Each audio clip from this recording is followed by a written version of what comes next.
নমস্কার, রাধে রাধে। রুম্পার আড্ডার চ্যানেলে আপনাদের সবাইকে স্বাগত জানাই। কেমন আছেন আপনারা সবাই? আশা করি খুব ভালো আছেন, আর আমিও বেশ ভালো আছি। তো অন্য দিনের মতন আজকেও একটা ছোট্ট গল্প নিয়ে এসেছি। চলুন গল্পটা শুরু করা যাক।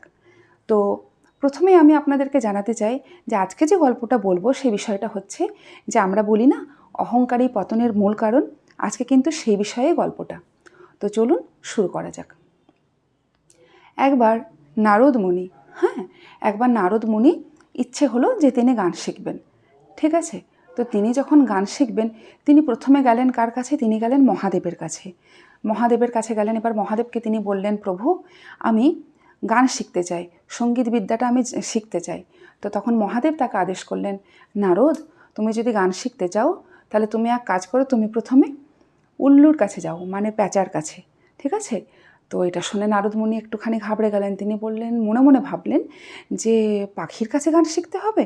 তো তিনি মেনে নিলেন, ঠিক আছে, এটা মহাদেবের ভগবানের যখন নির্দেশ, তো ঠিক আছে। তো এই ভেবে তিনি কিন্তু চলে গেলেন। তো তিনি কিন্তু সেখানে অনেক বছর ধরে তিনি গান শিখলেন। তো গান শিখে যখন তার খুব নাম ডাক হয়ে গেল, তার মধ্যে কিন্তু আস্তে আস্তে আস্তে আস্তে অহংকার আসতে লাগলো। এবার তার মনের মধ্যে যখন আত্ম অহংকার আসতে লাগলো, তো নারদমণি কিন্তু যখনই যার সাথে দেখা হতো, কোনো দেবদেবীর সাথে দেখা হতো, তিনি কিন্তু গানের ছলেই তাদের সাথে কথাও বলতেন। তো তিনি ভগবান বিষ্ণুর যেখানে ভগবান বিষ্ণু ছিলেন সে রাজসভার মধ্যে তিনি বৈকুণ্ঠে যখন গেলেন, তো তিনি সেখানে গিয়ে ভগবানের কাছে গিয়ে তিনি বসেছিলেন। তো ভগবান তো বসে আছেন রাজ সিংহাসনে, আর এখানে তারপরে সমস্ত দেবদেবীরা, তারাও ধরুন সমস্ত দেবতারাও বসে আছেন সেখানে। তো নারদমুনির মনের মধ্যে কিন্তু অনেক অহংকার। ঠিক আছে, তো তখন ভগবান নারদকে পরীক্ষা করার জন্য নারদকে তিনি বলেছিলেন গান শোনানোর কথা। তো তখন নারদের অহংকার তিনি কিন্তু তার কথার মাধ্যমে বুঝতে পারলেন, ভগবান বিষ্ণু জানতে পারলেন যে নারদের মনের মধ্যে কিন্তু খুব অহংকার হয়েছে। তার গান, তার যে সঙ্গীত বিদ্যাটা তিনি সেটাতে মানে এত সুন্দর তিনি শিখতে পেরেছেন, তিনি মানে মহাজগতের মধ্যে তার গানের গলা এত সুন্দর হওয়া সত্ত্বেও, তিনি প্রকৃত জ্ঞানী হওয়া সত্ত্বেও ভগবান কিন্তু তাকে মেনে নিলেন না। তিনি মনে মনে ভাবলেন, না, নারদের মনে যখন অহংকার জন্ম নিয়েছে তখন নারদকে কিন্তু এক শিক্ষা দিতে হবে। তখন তিনি নারদকে কি করলেন? নারদকে তিনি তার রাজসভা থেকে তিনি বহিষ্কার করলেন। বললেন, নারদ তুমি এখান থেকে যাও, তোমার গান শেখার এখনও অনেক বাকি, তুমি যাও আরও ভালো করে গান শিখে এসো। এই বলে তিনি নারদমুনিকে যেতে বললেন। নারদমুনি তখন কি আর করেন, তিনি চলে গেলেন। তিনি যখন যাচ্ছেন, যেতে যেতে তিনি আকাশপথে ভ্রমণ করছিলেন। করতে করতে তিনি একটা অন্য রাজ্যের মধ্যে পৌঁছায়। তো তিনি যে রাজ্যের মধ্যে পৌঁছায় না, সে রাজ্যের মধ্যে তিনি দেখে অবাক হন, প্রত্যেক যুবক যুবতী প্রত্যেকে কিন্তু জানেন দেখতে খুব সুন্দর। তো তাদের দিকে কিন্তু নারদমুনি তাকিয়ে আছেন যে বাহ, এত সুন্দর দেখতে পুরুষেরা, প্রত্যেকটা মহিলারাও এত সুন্দর দেখতে, মানে ছোট থেকে বড় অবধি প্রত্যেকে খুব সুন্দর। কিন্তু সেখানে কিন্তু একটা খোঁজ ছিল। কি ছিল না, তাদের কিন্তু প্রত্যেকের শরীর কিন্তু অখণ্ড ছিল। কারোর হাত নেই, তো কারো পা নেই, তো কারোর মাথাতে কোনো কিছু প্রবলেম, কিছু না কিছু তাদের মধ্যে রয়েছে। তো নারদমুনি অবাক হলেন যে কোনো একজনের হয়তো কিছু হতে পারে, প্রত্যেকের এরকম। তখন নারদমুনি জানতে চাইলেন যে আচ্ছা, এই যে আমি এখানে এসেছি, এই রাজ্যের মধ্যে প্রত্যেককে তো দেখতে পাচ্ছি যে সবারই কিন্তু কিছু না কিছু খুঁত রয়েছে, কারো হয়তো হাত ভাঙা, মানে কেউ কিন্তু পুরোপুরি ঠিক নয়, কেউ কিন্তু নিখুঁত নয় কারো শরীর, কিন্তু এরকম কেন এখানে? তো সেই উত্তরে তখন একজন বলেন যে এটা হচ্ছে সমস্ত রাগেদের রাজ্য। সমস্ত রাগেদের মানে ধরুন এই যে যেমন রাগ ইমন, রাগ ভৈরব, ঠিক আছে, রাগ ইমন, রাগ ভৈরব, তারপরে আপনার আরও অনেক যে রাগগুলো আর কি হয়, তো রাগ বিহাগ, তো সমস্ত রাগেদের সেটা ছিল রাজ্য। তো তারা এবারে বলে যে ওই নারদ বলে একজন আছেন, যিনি কিনা নিজেকে বলেন ভগবানের ভক্ত।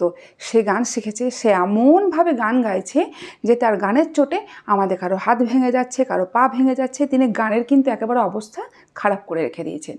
ব্যাস, যেই না শোনা তখন নারদ মুনির কিন্তু অহংকার আস্তে আস্তে চূর্ণ বিচূর্ণ হতে থাকলো।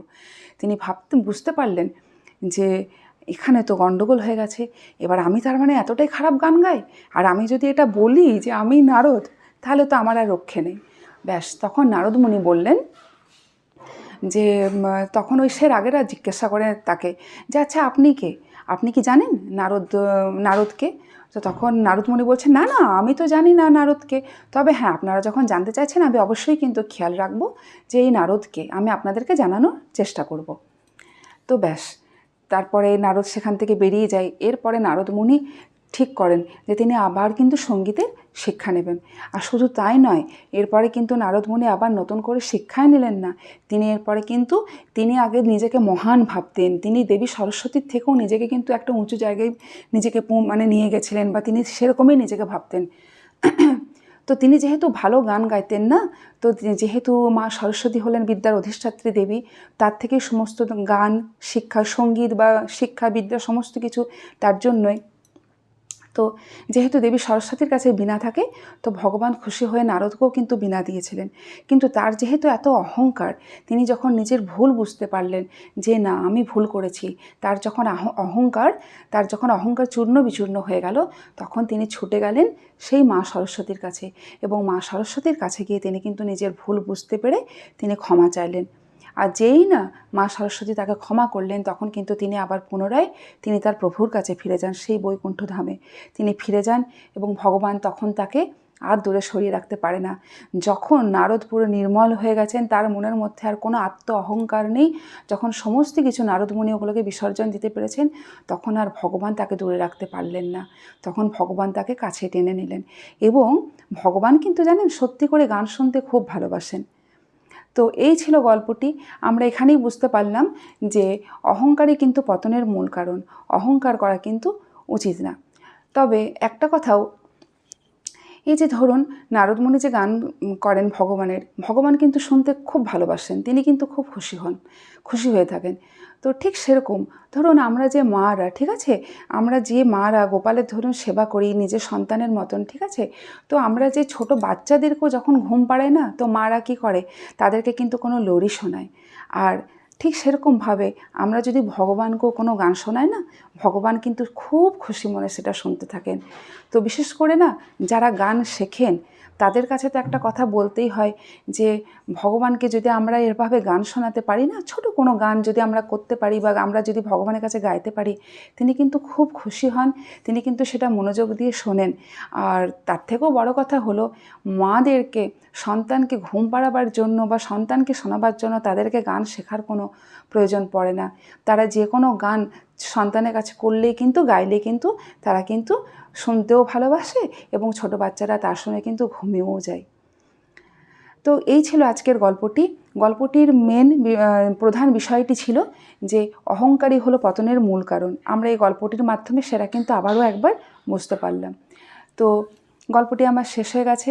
আবার পরবর্তী ভিডিওতে একটা অন্য গল্প নিয়ে চলে আসবো। আপনাদের যদি গল্পটি ভালো লেগে থাকে, তাহলে আপনারা কিন্তু অবশ্যই লাইক করবেন, কমেন্ট করবেন, শেয়ার করবেন এবং সাবস্ক্রাইব করে আমার পাশে থাকবেন। ধন্যবাদ। রাধে রাধে।